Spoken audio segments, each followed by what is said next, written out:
नमस्कार मित्रांनो. सारं काही तिच्यासाठी 1 सप्टेंबर भागामध्ये रघुनाथ म्हणतो, शिनू तू तिथे काय पाहिलं ते मला सगळं सांग. आता शिनू सांगतो, मी निशीच्या घरी गेलो. तिने दार उघडल्यावर ती रडायला लागली. मी तिला विचारलं, काय झालं निशी? ती मला बोलली, घरच्यांची खूप आठवण येत होती. तू समोर दिसला म्हणून डोळ्यात पाणी आलं. आणि दादा मामा मला जाणवलं ते लोक तिच्याशी एकदम चांगलं वागायला लागले. रघुनाथ म्हणतो, शिनू तू मला त्यावेळेसच का नाही सांगितलं? तो इकडे आल्यानंतर चारूने मला तिच्यामध्ये एवढं गुरफटलं की मला कशाचं ध्यानच नाही राहिलं. पण मला एक कळत नाही, नीरज असा कसा वागू शकतो? तो आता रडत आणि हात जोडून रघुनाथची माफी मागतो. ओवी जाते आणि निशीला उठवत म्हणते, निशी तू काहीच खाल्लं नाही. हे बघ तुझ्यासाठी फ्रूट्स आणले, खाऊन घे बरं. निशी म्हणते, काहीही नकोय मला, मला भूक नाही. ओवी म्हणते, निशी असं कसं चालेल? तुला भूक नसेल पण तुझं बाळ आपल्याला हेल्दी आणि हॅप्पी पाहिजे ना. आणि मला सांग, कुठल्या बेबीला त्याच्या अशी रडूबाई असलेली आवडेल? हे बघ निशी, तू खाल्लं तरच बाळाला बेटर वाटेल ना. चल उठ लवकर, खाऊन घे. आता निशी बोलते, मला जेव्हा डॉक्टरांनी बातमी सांगितली सर, मी किती खुश होते. आता ओवी घाबरून म्हणते, निशी म्हणते, मी तुम्हाला ही बातमी कधी सांगते ना, असं झालं होतं. सर, मी खूप स्वप्न रंगवली होती, सरप्राईज देणार होते. आपण तिघांनी मिळून हा आनंद साजरा करायचा आणि नंतर घरात सांगायचं असं ठरवलं होतं. पण मी तुम्हाला किती कॉल केले माहिती आहे, पण तुम्ही माझा फोन सारखे कट करत होते. मला माहिती आहे तुम्ही बिझी होता, पण 5 मिनटं नव्हते का हो माझ्यासाठी? मीटिंग झाल्यानंतर तुम्ही मला फोन करायचा ना. आता ओवी म्हणते, निशीला ऐकूच येत नाही. ती आता मोठ्याने ओरडते, निशी तू कुणाशी बोलते? तुझं बोलणं ऐकायला नीरज नाही इथे. चल उठ. आता निशी उठून बसते आणि म्हणते, ओवी एक वचन देशील? ओवी म्हणते, काय? ती बोलते, मी आई होणार आहे. ही गोष्ट नीरज सरांना नाही कळाली पाहिजे.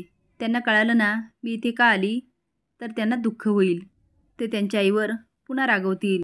जशी मला भीती वाटते ना माझं बाळ माझ्याकडून कोणी हिरावून घेईल का, तसं दुःख त्यांना पण होईल. आणि मला त्या दोघांना एकमेकांपासून आता लांब नाही करायचं. पुढे हात करत म्हणते, ओवी मला वचन दे. आता ओवी विचारत असते, ती ओवी दे ना वचन, देशील ना? आता ओवी तिच्या हातावर हात ठेवून म्हणते, मी तुला वचन देते, मी नीरजला काहीच सांगणार नाही. नीरज नांदिवलीत येतो आणि रस्त्याने चाललेला असतो आणि एकटाच बडबडतो. दादांना वाटत असेल मीच चुकलं. आता मी रात्री त्यांना काय बोललो ना हे काहीच आठवत नाही. त्यांना आता सॉरी बोलावं लागेल. का उचलला त्यांचा कॉल? तेवढ्यात एकजण आवाज येतो, ओ जावई बापू तुम्ही एकटेच? निशी बरी आहे ना? नीरज म्हणतो, निशी बरी आहे, माझं दादांकडं काम आहे, मी येऊ का? तो निघून जातो. तो माणूस म्हणतो, दादांकडे यांचं काय काम? हा तर मुंबईला राहतो ना, जाऊ दे, आपल्याला काय करायचं? मेघना मोठ्याने ओरडते, निकिता तू त्याला का जाऊ दिलंस? निकी म्हणते, आंटी मी खूप अडवण्याचा प्रयत्न केला पण त्याने काहीच ऐकलं नाही. मेघना म्हणते, तिकडे गेल्यानंतर आता काय होईल ना काहीच सांगता येत नाही. निकी म्हणते, सॉरी आंटी, पण नीरजचं निशीवर खूप मनापासून प्रेम आहे. आपण किती प्रयत्न केलं ना तरी त्या दोघांना आपण वेगळं करू शकत नाही. आणि जरी केला आणि तो माझा झाला, पण नंतर जेव्हा त्याला कळेल हे सगळं आपण घडून आणलं, तेव्हा तो निशीवर जेवढा प्रेम करतो ना तेवढा हेट माझा जास्त करेल. मी एक चांगला मित्र गमावून बसेल. त्यामुळे आय एम सॉरी. यापुढे तुम्हाला मी ह्या गोष्टीत मदत करणार नाही. मेघना म्हणते, निकी, पण निकी काय ऐकत नाही आणि निघून जाते. मेघना ओरडते, मूर्ख मुली. त्याचा सोफ्यावर बसू म्हणते, त्या दोघांमधले गैरसमज दूर झाले तर? नाही, असं होऊच शकत नाही आणि मी होऊ देणार नाही आहे. मी त्या दोघांना एकत्र कधीच येऊ देणार नाही. बंधू लाली आणि मंजूला म्हणतो, आपण सगळं विसरूया आणि फक्त निशीला खुश ठेवूया. आता लाली बोलते, खरंच बंधू आणि निशीसाठी काय काय करायचं हे सांगत असतात. ओवी त्या सगळ्यांना म्हणते, हे पॉसिबल नाही आहे. बंधू तो, ओवी अगं असं का म्हणते?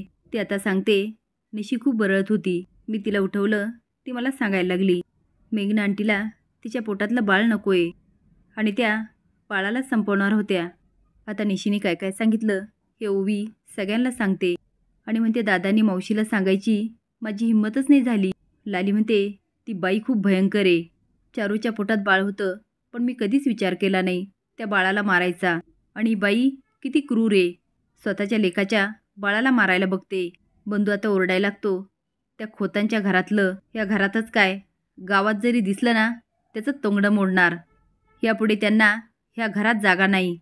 तेवढ्यात नीरज आवाज देतो, निशी निशी. सगळे शॉकून बघायला लागतात. नीरज म्हणतो, मला निशीला भेटायचे. कुठे निशी? बंधू म्हणतो, नाही भेटू शकत.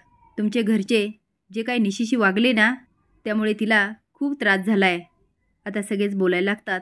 नीरज म्हणतो, माझे घरचे निशीशी एवढं काय वाईट वागले आणि मी निशीला एवढं काय केलं की ती रागवली आणि इकडे निघून आली? मला मान्य आहे, मुंबईला गेल्यापासनं मी खूप बिझी होतो. मी कामात होतो, माझे मीटिंग होत्या, म्हणून काय निशीने न सांगता इकडे निघून यायचं? तुम्ही निशीला जाब विचारायचं सोडून मला का बोलताय? मला निशीला भेटायचं. तो जायला लागतो. तेवढ्यात ओवी आडवा हात लावते आणि म्हणते, नीरज तू नाही भेटू शकत. तो ओवी तू पण? ती म्हणते, हो तू निशीशी नाही बोलू शकत. नीरज म्हणतो, पण का? लाली म्हणते, तुम्हाला एकदा सांगितलेलं कळत नाही का? निशीला नाही भेटायचे तुम्हाला. नीरज म्हणतो, पण का? एवढी माझ्याकडून काय चुकी झाली? आता बंधू ओरडायला लागतो, एकदा सांगितलेलं कळत नाही का? हे सगळं निशी चुरून बघत असते आणि म्हणते, सर का आलात तुम्ही इथे? तुम्ही इथे यायला नको होतं. तुम्हाला माहिती आहे ना तुम्हाला कुणी बोललेलं मला अजिबात आवडत नाही. ते आता रडायला लागते. पण नीरज म्हणतो, नाही मी निशीशी बोलल्याशिवाय कुठेही जाणार नाही. मला तिला विचारायचं आहे, माझं काय चुकलं? एवढं रागवण्यासारखं झालं आहे काय? मंजू म्हणते, काय हो नीरजराव, आमच्या निशीला आम्ही तुमच्या भरोश्यावर पाठवलं आणि तुम्ही तिचं काय करून ठेवलं? नीरज गोंधळ म्हणतो, काय केलं मी? लाली म्हणते, काय केलं म्हणजे? एवढं सगळं करून काय केलं ते माहिती नाही? नीरज आता निशीला भेटायला जायला लागतो. पण लाली आडवी होते आणि म्हणते, ओवीने सांगितलेलं कळत नाही का? आता बंधू ओरडायला लागतो. तेवढ्यात रघुनाथ आणि उमा खाली येत असतात. रघुनाथ म्हणतो, बंधू त्या घरचे जावई आहेत, ते कसं पण वागू दे, पण या घरचे संस्कार नाही आहे जावईसोबत असं वागायचं. आता नीरज आश्चर्याने बघायला लागतो आणि म्हणतो, ठीक आहे, तुम्हाला मला निशीला भेटू द्यायचं नाही ना तर नका भेटू देऊ, पण मी पण निशीला भेटल्याशिवाय इथून कुठेही जाणार नाही. जोपर्यंत ती मला भेटत नाही तोपर्यंत मी नांदिवलीतच राहणार. हे बोलत असताना त्याला खूप रडायला येतं. तो बॅग उचलतो आणि निघून जातो. रूममध्ये आल्यानंतर उमा म्हणते, अहो मी काय म्हणते, नीरज आणि निशीमध्ये नक्कीच काहीतरी गैरसमज झाला आणि मला असं वाटतं ते दोघं बोलले ना गैरसमज दूर होईल. रघुनाथ म्हणतो, अजिबात नाही, यापुढे निशी नीरजशी कधीही बोलणार नाही. उमा म्हणते, अहो आपण जेवढं समजत होतो ना तसं काहीच नाही आहे. निशीच्या गरोदरपणाबद्दल नीरजरावांना काहीच माहिती नाही आहे, त्यामुळे त्या दोघांमध्ये बोलणं झालंच पाहिजे. रघुनाथ म्हणतो, अजिबात नाही. पण आता मात्र तो विचारात पडतो. असेच नवीन अपडेट जाण्यासाठी लाईक आणि सबस्क्राईब करा. धन्यवाद.